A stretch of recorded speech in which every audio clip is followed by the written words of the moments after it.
Well, I'd like to welcome everyone tonight.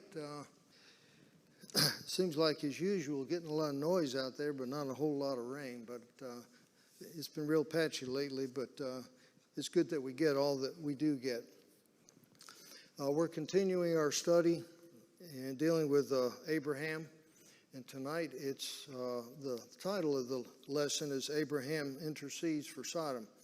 And we don't have a series of slides, but what I'd like to do is we'll read through the second portion of chapter 18 of Genesis, where we have the scriptures that we'll be referring to tonight. And we'll do some verse by verse stuff. In the second half of it, we won't do quite so much, but what I'd like to do is I've got some observations. There's some things to talk about. And then at the end, I've got three questions I thought we could think about. And you might think, well, why is he asking questions like that? Those are pretty strange. But, sometimes we get asked questions that we may not have come up with ourselves because people think differently or we're just used to something. So sometimes it doesn't hurt to think of questions that we may be asked someday so that we're better prepared to be able to answer those. So to kind of set where we are tonight, the three visitors have already come to Abraham and Sarah, and we left off in the first part of chapter 18 where Sarah was in the tent preparing the meal for their three guests, and they told Abraham what the future held for them, that even though they're elderly, they're going to have a son. Of course, this was the promised son, and Sarah laughed, and they said, well, you laughed. She said, no, I didn't. They said, yes, you did, and that's kind of where we are now. Now, I will admit I'm at one advantage, unlike Jim's lesson and Jamie, where they had to try to remind themselves that it was Abram and not Abraham. Well, we're past that point, so I don't have to try to remember that. Yeah, so that's good. And so let's go ahead and read the second part of Genesis 18, starting in verse 16. And I'm reading from the New King James Version. Then the men rose from there and looked toward Sodom, and Abraham went with them to send them on the way. And the Lord said, shall I hide from Abraham what I am doing? Since Abraham shall surely become a great and mighty nation, and all the nations of the earth shall be blessed in him. For I have known him in order that he may command his children and his household after him, that they keep the way of the Lord, to do righteousness and justice, that the Lord may bring to Abraham what he has spoken to him. And the Lord said, because the outcry against Sodom and Gomorrah is great, because their sin is very grave, I will go down now and see whether they have done altogether according to the outcry against it that has come to me. And if not, I will know. Then the men turned away from there and went toward Sodom. But Abraham still stood before the Lord. And Abraham came near and said, would you also destroy the righteous with the wicked? Suppose there were 50 righteous within the city. Would you also destroy the place and not spare it for 50 righteous that were in it? Far be it from you to do such a thing as this, to slay the righteous with the wicked, so that the righteous should be as the wicked. Far be it from you. Shall not the judge of all the earth do right? So the Lord said, if I find in Sodom 50 righteous within the city, then I will spare all the place for their sakes. Then Abraham answered and said, indeed now, I who am but dust and ashes have taken upon myself to speak to the Lord. Suppose there were 5 less than the 50 righteous. Would you destroy all the city for lack of 5? So he said, if I find there 45, I will not destroy it. And he spoke to him yet again and said, suppose there be 40 found there. So he said, I will not do it for the sake of 40. Then he said, let not the Lord be angry, and I will speak. Suppose 30 should be found there. So he said, I will not do it if I find 30 there. And he said, indeed now, I have taken it upon myself to speak to the Lord. Suppose 20 should be found there. So he said, I will not destroy it for the sake of 20. Then he said, let not the Lord be angry, and I will speak but once more. Suppose 10 should be found there. And he said, I will not destroy it for the sake of 10. So the Lord went his way as soon as he had finished speaking with Abraham, and Abraham returned to his place. So we see Abraham had these three visitors, and 2 are going to eventually go down and check out Sodom and Gomorrah. One will remain behind, and this is the one that Abraham has his conversation with. And he was standing before God, so most likely that third visitor and God are one in the same as far as their conversation goes.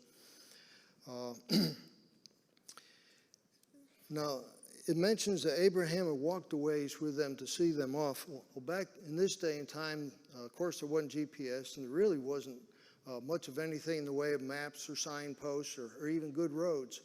So it was really a neighborly thing, a sign of ancient hospitality for someone to go part of the distance with their friends or visitors and help them on their way. So that's what Abraham was doing. And we remember that Abraham, by default, settled the uplands of the area, whereas Lot chose the greener valleys. And so Abraham was up on a bluff, or at least the high country. He walked part of the way. So very likely he was looking down upon the cities of Sodom and Gomorrah. And I know most everyone here has visited up in the mountains and have gone along the parkway or other places and looked down the valley and seen the town there. And it's very easy to see. But something struck me where it almost reminded me of another situation in the New Testament where someone was looking down on a city. Does it remind you of anything like that, a situation? What I thought of was in Matthew 23, where Jesus speaking, saying, "O Jerusalem, Jerusalem, the one who kills the prophets and stones those who are sent to her. How often I wanted to gather your children together, as a hen gathers her chicks under her wings, but you were not willing." Jesus was looking down in Jerusalem before he entered it and just kind of said, "Oh man, if you had only done what was right, we wouldn't have to go through all this, and I wouldn't have to go through all this." So I wonder if Abraham had some of the same feelings, where he was looking down knowing what the outcome or what was about to happen, said, boy, I hate this. I hate it's going to happen. And some of that feelings are going to be forthcoming in some other verses. So let's look at, and again, anytime anybody has a comment, man, just break right in. Verses 17 in chapter 18. And the Lord said, "Shall I hide from Abraham what I am doing?" And the completion of that is, "Since Abraham shall surely become a great and mighty nation, and all the nations of the earth shall be blessed in him." So God is debating, shall I hide from Abraham what I'm about to do? God is kind of thinking to himself. Now, sometimes you think, well, God knows what's right, so, why is there any indecision? Why is he going back and forth? I think part of it is because there's different ways of doing the right thing, and maybe with different outcomes. So God is, in a way, thinking to himself, and we've often done that when we're trying to make a decision. Well, if I do this, these are the pros or cons. If I do that, those are the pros or cons, and trying to weigh things back and forth. And wondering whether or not to reveal this to Abraham.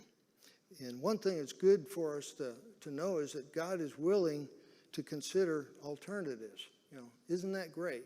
He didn't just say this is the way it's going to be and like it or not. That's it. But he's willing to listen to us. He's willing to change his mind when it doesn't negate his will. So that's good. I mean, that's why we pray, because we're approaching him to try to consider our thoughts and our concerns. So the question is, well, why would God be hesitant to mention his plans to Abraham? Why did he even consider it? Whether or not he's going to reveal his plans to Abraham's.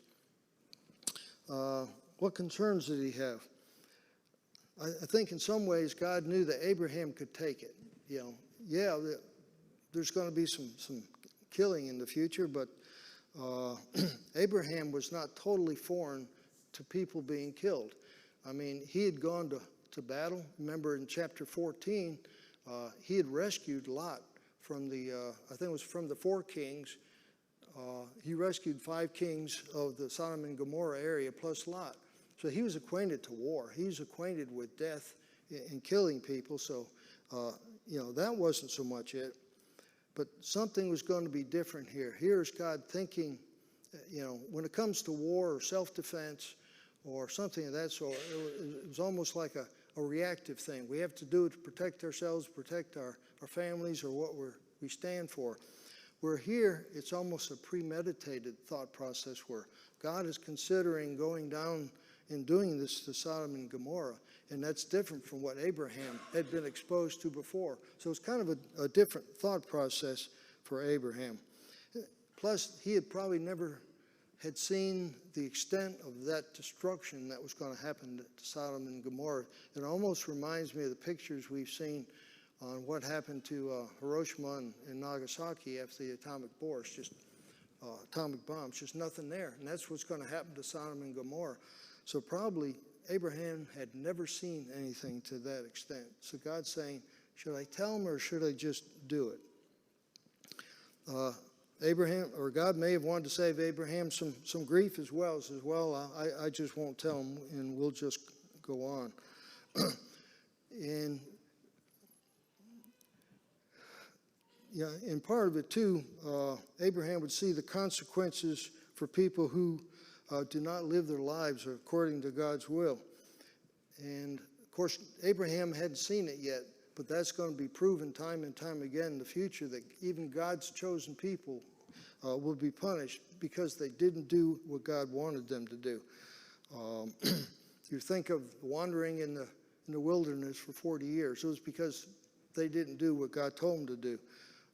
All the problems they had because they didn't get rid of all the people when they conquered the promised land. And think of why the Assyrians conquered the northern tribes, because of sin. Why did the Babylonians conquer the southern tribes? Because of sin. And these were God's people. And it just goes on and on and on. And it was something that Abraham was going to have to, this is the start of God revealing some of these things. Of course, he wouldn't witness these other things that happened. Also, it bothered him that would God do this to innocent people?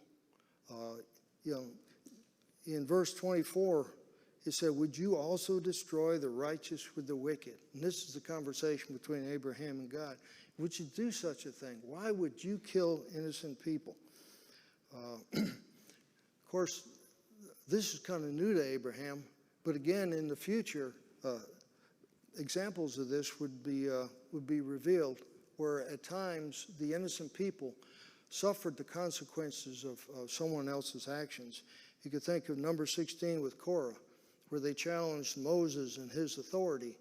Well, not only was Korah killed and his followers, but also his families. So innocent people were swallowed up in the earth because of the choices that other people made. Same thing when Joshua invaded Jericho. A great victory. They invaded Ai and they got defeated. What's going on? Well, Achan had stolen something. So, and his family was stoned. So there's innocent people. So this is something new to Abraham, to even consider innocent people being killed along with the guilty. So God was debating, should I tell him or not? It was a major eye-opening for him. Then in verse 19,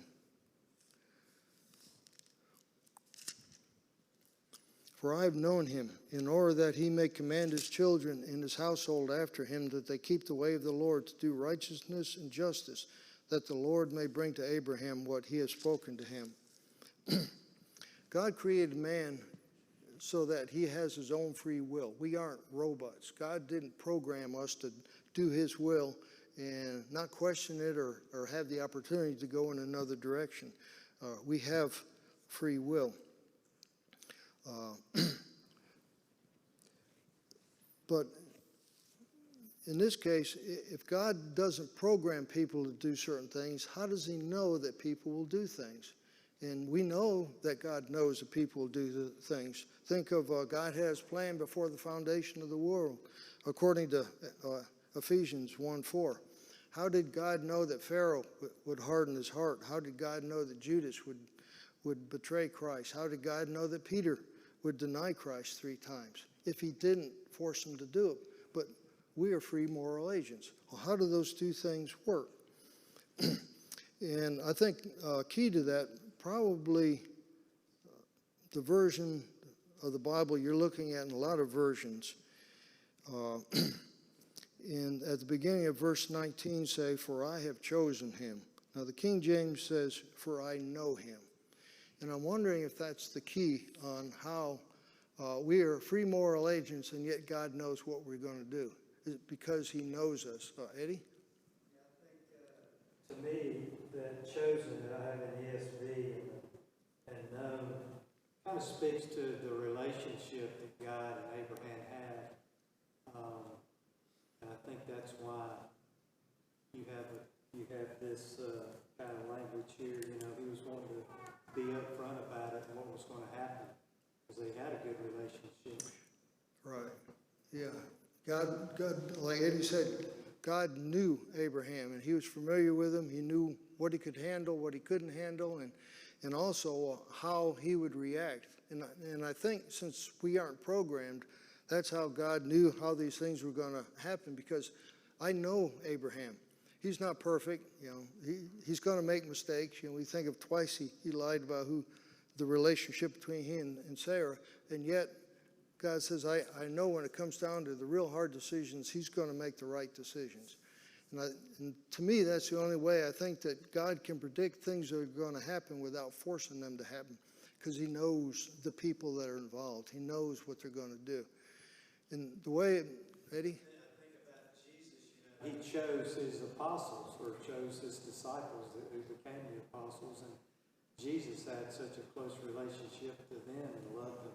I kind of get that here, you know, the chosen part. That's right. And we think of people that are either our children who are teaching or a new employee. Well, they're kind of in a raw form there, and they have to be molded. But still, you see the potential, and that's why you hired them. Of course, our kids, we see the potential in. We didn't hire them. They're ours. But speaking of kids, another way it kind of makes sense to me is he was just waking up from his nap, but our 3-year-old grandson is at the house. And I can see a picture where he loves ice cream. If you sit him down at the table and put a big old bowl of ice cream in front of him, and his name is Levi, I said, "Levi, I need to run to the kitchen and get a napkin. Don't eat it until I get back." And he's sitting right in front of it. What's he going to do? I know he's going to dive into it because I know him. And I think the same way about God knowing us. He knows what we're going to do ahead of time. He doesn't force us to do it. He doesn't program us, but he knows us. And he knew Abraham. He knew his heart and his dedication, that he was the right man for the job. So that's how I try to rationalize or explain to myself the difference between God forcing something to happen and simply God knowing something's going to happen. So I was just reading this. I never really thought about this passage this way, but verse 17 it says, "And the Lord said, Shall I hide from Abraham what I am doing, since Abraham shall surely become a great and mighty nation, and all the nations of the earth shall be blessed in him." So what I did was I kind of took that comma out right there where verse 18 starts. Of course, somebody put a comma in there, but it's kind of a continuation. It's kind of a whole statement. So his thing is, when I read this, I think God was thinking, why should I even bother Abraham? He's got bigger and better things to do. I can just wipe those people off the face of the earth, and he didn't have to worry about them. I'm not going to bother him with them. I don't know. That's kind of, when I read it, I think that way.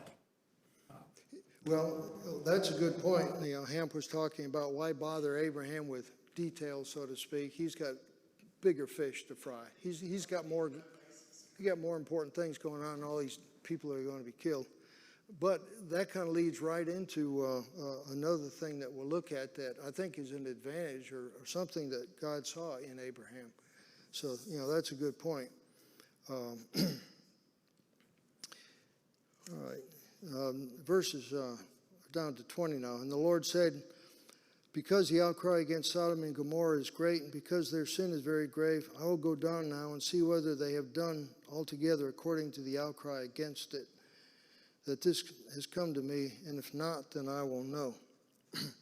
Isn't it good that God checks on things, and he wants to make sure of something before he does something? He didn't go by hearsay, or, I've heard this, or I've seen it, or somebody reported to me. I says, I want to know myself. And it's something big. You're dealing with people's lives. But even with small things in our lives, God wants to know. He's willing to take that time and check things out. He doesn't jump to conclusions. But I think it also demonstrated to Abraham that God is fair. God's willing to look and really know that what he is doing is right, and not just going on a whim or hearsay of things of that sort. So the two visitors depart, and it leaves Abraham standing before God. And in verse 23, it's interesting to note that it's Abraham that initiates this back and forth conversation. And Abraham came near and said, would you also destroy the righteous with the wicked? So it's Abraham that brought it up. We couldn't say he's challenging God, but they've got a close enough relationship there that Abraham is looking for an explanation. He's looking for support in his mind. And I think this conversation that we've read already points out a number of things about God and about Abraham as well. And concerning God, he's not impetuous, he's not short-tempered, and he bases his actions and decisions on truth, and he's willing to give people the benefit of the doubt. And for Abraham, it illustrates his generosity and his sympathy, his sensitivity, and his concern for the righteousness of God and man. So that kind of goes along with some of the things Hamp has talked about. So for the rest of the verses where it's this back and forth between Abraham and God, rather than reading any specific verses, I had a few observations or questions I thought it might be helpful for us to talk about. And one of the questions was, why did Abraham intercede for these people? Why did he take the time? Why did he make the effort to bring up this question? And one of them, well, he's got family that lives down there. That's certainly an obvious one. Lot and his family live there. In a sense, Abraham knew these people, as we mentioned before. He had already rescued them from their enslavement, where they were carted off. He fought against them and allowed them to come back. So in a sense, he's got some previous connection to them. And also this destruction of them was not something he was taking lightly. Harry? This is what God knows about Abraham, right? That when he was Abram, he went and fought for Lot. And he went and got him back out of that situation, where God knows that Abram, if you tell Abram something about Lot, that Abram is most likely to go there and deal with it. And if God knew this about Abraham could not go to Sodom and Gomorrah, because Sodom and Gomorrah was a much dangerous place for the visitors that walked in there. So God contemplates this in his mind. Should I tell Abraham that Lot's in trouble, that I'm about to do something to destroy where his family is? Because in the past, Abram went to Lot's rescue. In the future, will Abraham go to Lot's rescue? Because Abraham didn't go to Sodom and Gomorrah, the two men went. And when the two men were in trouble, they struck all the people that were at the door with blindness. And with that blindness, they were able to go ahead and do what they needed to do.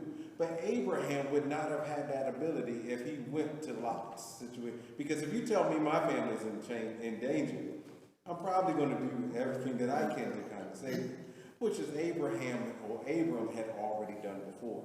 So God knew that. And if Abraham puts himself in danger, in a dangerous situation to go to Sodom and Gomorrah, those men, young and old, could have possibly destroyed what God had already, but God knew that wasn't going to happen. Yeah. Well, good points. Definitely Abraham cared for, of course, Lot, his family primarily, but also the other people. And he couldn't have done, like Harry said, a whole lot all by himself by going there. He just didn't have that ability. But prayer and this conversation with God was his route for getting something else done. So Abraham was willing to intercede for these people. I wanted to, Abraham's one to cut it off at 10. It wasn't God. God didn't get tired of listening to it. Abraham cut it off at 10. And you wonder, why that number? Of course, Lot's family, there was Lot and his wife. He had 2 unwed daughters at home, so that's 4. He had other daughters. It was plural, so at least 2. And they were also married, so that leaves 8. So they might have had some children, there might have been more than 2. So 10 was a number that, maybe Lot had in his mind that I've got family that are there. I've got 10. And I'm thinking about them, but, there could have been more. So that might have been part of it. Also, with all those people down there, surely we can find 10. That's all we need. I mean, that's a pretty reasonable number. It's a low bar. So hopefully there's at least 10 people there. But also, Abraham, maybe he didn't want to press his luck. He was talking to God and says, I'm going to get to the point where I better be quiet. And that's about it. Also, Abraham humbled himself before God during this back and forth conversation. Imagine us talking to the creator of us, the creator of this world, going, what about this God? And back and forth. This is, he's got some courage. That's for sure. And he mentions in verse 7, Abraham said, I am but dust and ashes. When you think of dust, it's a very small particle, but it's also an annoyance. I mean, we all dust our houses. Our cars get dirty, and we have to dust the dashboard, so it's annoying. And that's what Abraham was saying he was. Greg? The humility means that Abraham understands that God is the ultimate voice here. He's in charge. And the championship characters of the Bible were humble and knew who was in charge. If you look at let's see here. So he goes 50, 40, 30 people in his negotiations. And in verse 30, he says, oh, let not the Lord be angry, and I will speak. He knew who he was talking to. So I guarantee you he didn't talk to his son. Don't be angry with me if I talk to you. He knew who he was talking to, and he knew who was in charge and who the authority was. And I think that's why God allowed him to negotiate at that point. That's one of the reasons why. Yeah, Greg was saying that it's a combination of God respecting and recognizing Abraham's humility, and Abraham realizing the importance of the whole thing and demonstrating that humility where it allowed that back and forth. Because that's an amazing conversation when you think of it. Also, Abraham based his plea on something. A lot of times when we talk to people or try to negotiate or something or anything of that sort, it's based on something we believe. And Abraham's saying, shall not the judge of all the earth do right? So he knew something about God. He said, this doesn't sound right for you to kill these innocent people. And that's where he was coming from. We also make pleas to God in our prayers and base it on something. It's the love of God. It's because, remember when Dorcas died and Peter went there, they were saying, look at all the good that she has done. So a lot of times when we go to God asking for something, we talk about the goodness of people, or we're really going to miss them, or we don't want them to suffer, things of that sort. So that's what Abraham was doing, was talking to God on behalf of these people. And that's what we often do with prayer. And Abraham didn't know, but if he was given the chance, maybe in the back of his mind says, if I could, give me a chance, maybe I can get some of these people to change their ways.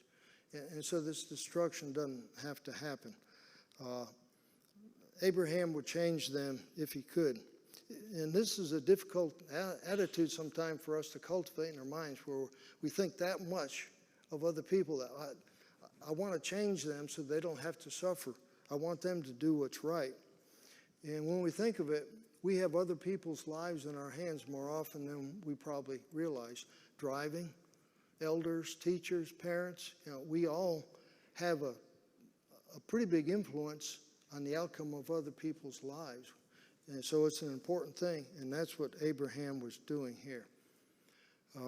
We got about 8 minutes left, and I had three the strange questions or thoughts I'd bring up, so hope no one's got any tomatoes or anything. But one thing that struck me was, through the history of mankind, that how God and man communicated really changed quite a bit. If you think of in the garden, Adam and Eve were there, and God would be walking in the cool of the day, and they'd hear the noise and the rustle of him coming and all. And their conversations was something that was rather casual. It was cordial. There wasn't any fear involved. There wasn't any embarrassment. It was a good relationship until sin came in. And then entered fear and concern, embarrassment, and things of that sort. So it totally changed things from a very cordial relationship to one of God and man, who there's still love between them, but there's something very big and different between them, where that relationship is not quite the same. And then we look at Abraham. Look again, a man talking one-on-one with God, back and forth. Again, it was rather cordial, but you can also detect the amount of fear and humility that Abraham had in talking with God. And yet his love for people got him to do that. We just got through a study with Keaton on Joseph, and I noticed in looking at that, it mentioned several times that God was with Joseph, and that helped him through these things and rescued him. But I can never find where Joseph either prayed to God or talked with him. It just wasn't there. But we're certain that happened, because imagine being in prison or in a pit and not saying anything to God. So he must have. But it doesn't reveal anything in their relationship. So I thought that was kind of interesting. But we know Moses and God spoke one-on-one. A similar conversation with Moses had about his humility and his lack, at least in his mind, of abilities. Some of the Old Testament prophets spoke directly with God. How about Jesus? How many times did God and Jesus have a one-on-one conversation like Abraham did? I can't think of any.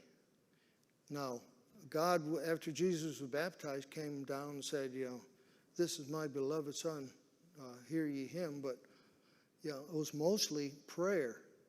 But maybe that was because Jesus was trying to teach his disciples, this is the way it's going to be done.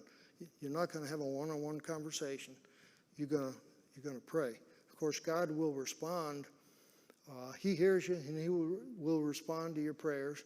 And we can see that in the world we live in how things have happened in our lives.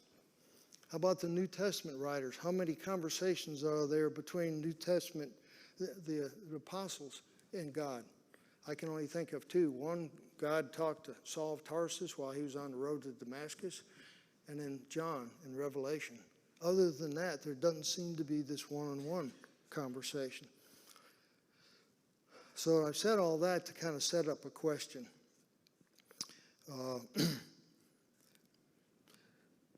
We're taught to sing and to use songs to edify one another. Romans 14:15, I will sing with the Spirit, and I will also sing with the understanding. Colossians 3:16, teaching and admonishing one another in songs. So part of my question is, do we really understand the words of some of the songs we sing? I remember one congregation, Gail and I were members of, the elders preferred the song leaders did not lead the song, Jesus is coming soon, because some would misinterpret the soon part, thinking that, well, we're claiming, it's imminent. And it just doesn't fit the song, that Jesus is coming sometime, but we're not exactly sure, but we're going to be ready type. It just doesn't fit the wording. But we sing a couple of songs, and it's kind of related to this conversation between us personally and God. That think of, I come to the garden alone, and he walks with me, and he talks with me, and he tells me I am his own. And the joy we share as we tarry there, none other has ever known. Also my God and I go in the field together. We walk and talk as good friends should and do. We clasp our hands, our voices ring with laughter. My God and I walk through the meadows hue. Let's say your child or your grandchild or a visitor from church, after singing those songs, came up to you and says, what do you mean? What are you saying? We're singing songs which is supposed to be something we understand and it's supposed to be truth. But you're singing about walking and talking and holding hands and all these, I don't understand. So how would we respond to our child or grandchild or a visitor if we were asked a question such as this? Any thoughts? I think that's just the kind of closeness we need to have with God, studying his word and being into his word, and so we know what he wants for us, and we can have a relationship with him through God's word. Right. Eddie said it's kind of a description of this relationship that we need to have. And oftentimes it's difficult to put, at least the way I look at it, difficult to put some of our words, our thoughts into words. And in writing songs, because of the timing and the rhyming, all those kind of things, you have to have a little bit of, I don't know what to call poetic license or something to make it work. But sometimes we have to describe things, and the best use we can have is to compare it to something else, like a parable. So in a sense, maybe these words are a parable, but I can still see a child coming up to you, or one of us, and saying, what does that mean? So we always need to be ready to it. And we certainly aren't saying that we're like Abraham was, where we got this conversation going back and forth. So we don't want to ever leave that impression in anyone's mind. We're close to being out of time. Keaton just started a series on prayer this past Sunday, and we'll be continuing for a few Sundays, and really looking forward to that. One question I had, I've often thought about, Isaiah 55, for my thoughts are not your thoughts, nor are your ways my ways, say the Lord. For the heavens are higher than the earth, so are my ways higher than your ways, and my thoughts than your thoughts. As Jesus was teaching his disciples to pray, thy kingdom come, thy will be done. So to me, would it be a logical conclusion to say, well, since God knows things and he's got everything planned out and a whole lot smarter than I am, why don't we just let him do his will, and I won't play any role because he knows what's best. But then, we know there's a lot of references telling us to pray. You think of the parable about the persistent widow. Or then he spoke a parable to them that men always ought to pray and not lose heart. A lot of references to praying. So how do we make the two things fit together where I'm praying to God that his will be done, but I'm also praying some specific things that are in my heart, and they may not jive. So how do we make sense of that?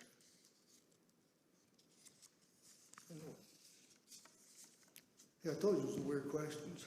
It's a very fine line. I think we have to remember that when we're praying, your will be done. He knows what's best. We may not know what's best. Sometimes he says, I have to take this away from you. We don't understand that, and sometimes his answer has to be no. Or his answer may be, please heal this person. Well, in order to heal that person, we have to take them to heaven. We do it from our human standpoint. We're not doing it from his standpoint. And his will be done is more of whatever you need for your kingdom to work. I'm going to be okay with that. Now, that doesn't necessarily mean we really like it all the time, because sometimes it doesn't always answer our prayer the way he wants. It's a very hard concept to explain. Yeah, it is. And it's probably, it's a difficult concept to explain or for us to rationalize. And I think the Sodom and Gomorrah is somewhat of an illustration in that I look at it like this is God's will. It's going like this. But if we pray for things, he's willing to have some of this along the way. Even that was, he illustrates this in the number of righteous people. He was willing to accept 50 and 45, 40, and right on down. So it indicates a little bit of flexibility, but his will is still going to be done. I don't know if this is a good example or not, but, God was going to destroy the Israelites. And Moses was interceding for them because of their sin with the calf. Right after they basically made a covenant with them on Mount Sinai, they go and, make that golden calf. And God said, I'm going to destroy it. And he basically says, I'll make a nation out of you. Right? So in some ways, hey, that's a honorable thing for Moses. He intercedes also for Israelites there and reminds God of his holy name. And the way he convinces God not to destroy him is because of God's own words, which is fascinating. And so there's something there around prayer, I think, to your point. I think this is one example of Abraham interceding, and clearly God listened to him a little bit. But his will was still done because there was not 10 righteous people. Yeah. But at the same time, I think it is a good lesson to us that God hears our voice, even though we are not, like you read Isaiah 55, our ways are not his ways, and his ways are above ours, but he still cares about, Yeah. So I thought it was interesting. Yeah, it is interesting, but it's still great to know that God hears us. We're about out of time, but Ron? Point I would bring up is, you have the example of Jesus in the garden. He certainly was asking God, don't let these things happen to me, but your will be done. So, we have that example built in there of, how to pray to God and understanding the pieces of humanity, yet the subjugation of our will to God's will. Yeah. And it is wonderful to know that God listens and he will react to our prayers. Still keep maintaining his will, but he will take some side roads to accomplish his will and accommodate us to some extent. That's a wonderful concept to have in our minds. It's a little bit after 8, so we'll go ahead and close with a